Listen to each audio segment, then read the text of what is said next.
성령의 지시하심을 받으면 어떤 사람들은 성령의 지시를 받으면 마치 이게 고난을 받는 것처럼 힘든 것처럼 이렇게 말하거든요. 왜? 성령의 지시를 받았던 예수님이 죽으셨거든요. 성령의 지시를 받고 이렇게 살던 바울도 드디어 로마로까지 끌려가서 감옥에 갇혔다가 순교까지 하죠. 결과론적으로는 죽기까지 합니다. 지시를 받은 겁니다. 그러나 이것은 너무 한 부분만 본 거지 실제로는요, 성령의 지시를 받고 이렇게 한다면 굉장히 행복한 겁니다. 행복하게 되는 겁니다. 그 과정에 고난도 있고 어려움도 있고 힘든 것도 있고 땀 흘리는 것도 있을지 모르겠지만 바울 같은 경우는 성령의 지시를 받아서 움직일 때 굉장히 어려움도 많이 겪었지 않습니까? 그가 전도여행 중에 다 성령의 지시를 받아서 주로 움직였잖아요. 때로는 성령의 지시를 받아서 그가 북쪽으로 올라갈 때 못 올라가게 하고 남쪽으로 들어와까지 들어오잖아요. 이런 여러 가지 보면 성령의 역사가 오히려 지시 때문에 그는 뒤로 물리기도 하고 이렇게 빠지기도 합니다. 그러니까 자기가 가고 싶은데 못 가니까 얼마나 답답하겠어요. 근데 드로아에 가서 환상을 봤는데 마케도니아 사람들이 와서 거기를 돌아 이렇게 환상을 또 봅니다. 그러니까 마케도니아를 건너가야 되는데 건너가려면 에게해를 지나야 되거든요. 그 뱃값이 지금도 비싸지만 옛날은 말할 수 없이 더 비쌌겠죠. 그런 뱃값이 없어서 고민하는 중에 누가를 만나서 누가의 도금으로 이제 드디어 유럽 선교가 시작되게 됩니다. 이게 다 그 과정에 그 많은 시간들이 걸렸는데 이 과정이 다 성령의 지시를 받았을 때 나타난 모습들입니다. 그러나 성령의 지시를 받으면 진짜 행복해지는 겁니다. 이게 행복의 지름길이에요. 고난의 길이 아닙니다.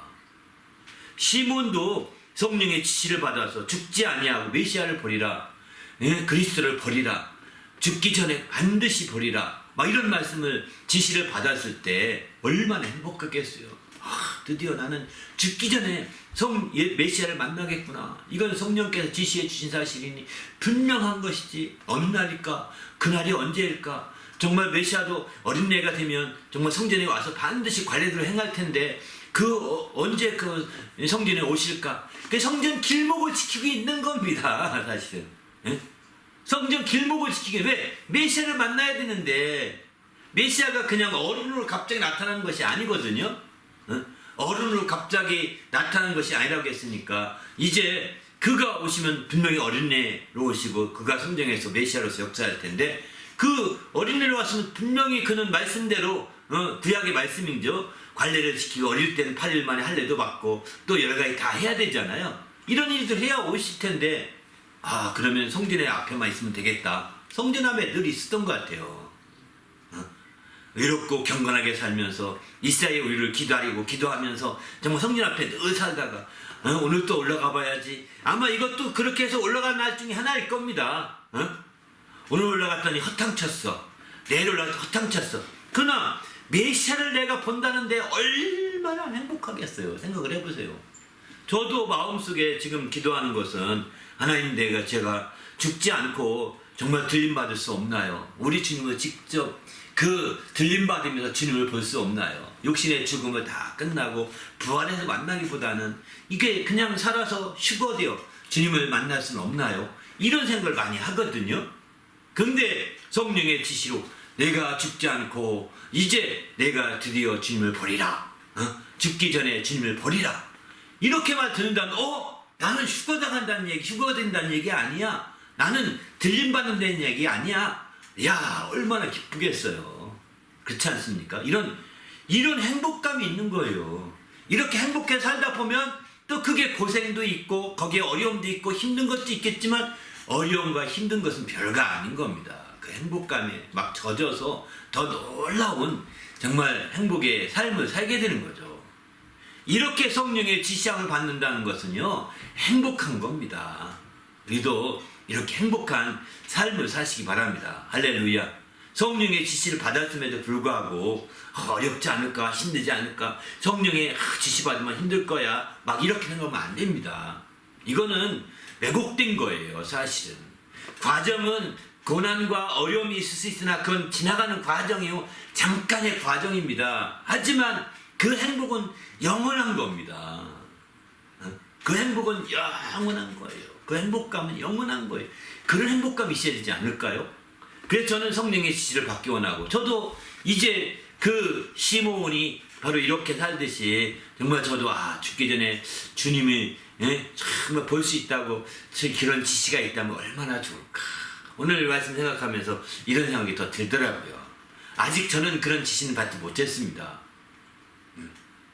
아직 그런 지시는 받지 못했는데, 어쨌든 제가 살아있을 때 주님을 맞이할 수 있다면 정말 주님이 공중에서 올라오라 하는 말씀에 저희가 쫙 빨려서 들려 올라갈 텐데, 이런 날을 볼 수 있다면 얼마나 좋을까, 막 이런 생각이 들어요.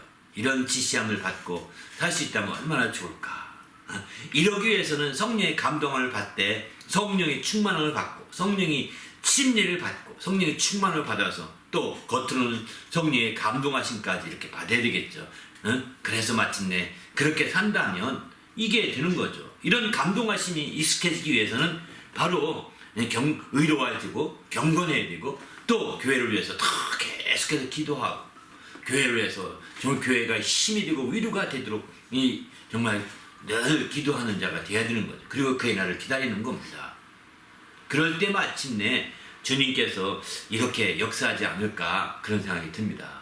근데 말이죠, 성령의 지시하심 받는다고 했는데, 여기서 지시하심이라는 표현은 여기 한 번만 딱 나옵니다. 누가복음 2장 27절에 26절이죠.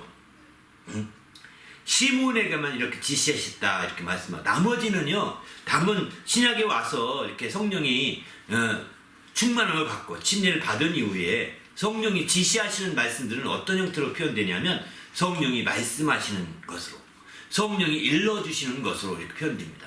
성령이 가르쳐 주시는 것으로 이렇게 표현됩니다. 성령이 가르친다고 하지 않습니까? 성령이 가르쳐 주시는 것으로, 성령이 일러주는 것으로, 말씀하시는 것으로 표현되는 거죠. 이렇게 성령이 지시하심이 신약에 와서는 그렇게 하는 대개가 또 표현이 있겠죠. 제가 알기에는 이제 설교에서는 두 가지를 말씀드렸거든요. 성령이 말씀하시는 것으로, 또 환난과 핍박 중에 성령이 말씀한다고 하지 않습니까? 그러면 우리는 그 말씀하신 지시대로만 따라가면 됩니다. 말씀하신 대로 말하면 됩니다. 무슨 말할 것 그냥 할 필요 없이. 그렇게 말하면 되거든요. 그리고 두 번째는 성령이 일러주신다고 했어요. 성령이 일러주신 대로 행하기만 하면 되는 거거든요. 성령이 일러주신 대로 내게 가까이 일러주시니까 행하면 되죠. 예를 들면 빌립에게 성령이 일러주지 않습니까? 저 사람은 에디오피아 여왕의 넷이다. 근데 가서 그에게 복음을 전파라 해서 저는 그 수레에 가까이 가라 이렇게 말하잖아요. 수레에 가서 보니까 성경을 이사야서를 읽고 있는데, 이게 무슨 말인지 모르겠다 하면서 올라오라 하면서 물어봅니다. 그 말을 통해서 예수님을 증거하게 되고, 예수님을 전파하면서 복음이 전파되지 않습니까? 이렇게 되는 것처럼 마찬가지죠. 정말 성령이 일러주시는 거예요. 또 성경을 보게 되면 또 성령이 가르치신다고 했죠. 기억나게 하시고 생각나게 하시고 가르쳐주신다고 했습니다.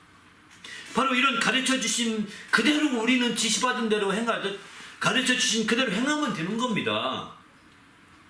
가르쳐주시는 것만 얘기하고 나는 행하지 않으면 될까요? 아니잖아요. 이 가르쳐주심에 대해서는 또 하나님이 영감을 더 더해주시네요. 여기서 영감을 더해주셔서 하나 더 덧붙여주시네요. 바로 이렇게 가르쳐주시는 거죠. 그리고 마침내 그것을 우리는 지시받은 것을 알고 그대로 행하는 거예요. 순종하는 겁니다. 우리는 주님 안에서 이렇게 성령이 지시받는다는 것이니까 특별하게 아무개 내가 너에게 지시하노라 이렇게 말하지 않습니다. 성령이 말씀하시고 생각나게 하시고 또 이렇게 가르쳐 주시기도 하시고 또 이제 성령이 일러주시는 거죠. 직접 그 음성을 통해 일러주시기도 하는 거죠. 그래서 성령이 지금 교회들에게는 들을 귀가 있어야 그 일러주시는 성경의 말씀을 들을 수가 있거든요. 교회들에게는 지금도 이르시되 성령이 교회들에게 하신 말씀을 들을 귀가 있는 들을지어다 이렇게 말하고 있거든요. 모든 교회가 다 성령이 말씀을 하고 있는 교회들입니다. 그 교회에서 성령이 들을 귀가 있어서 그 일러주시는 것을 잘 들을 수 있을 때 내가 지시를 받고 살 수가 있는 거죠.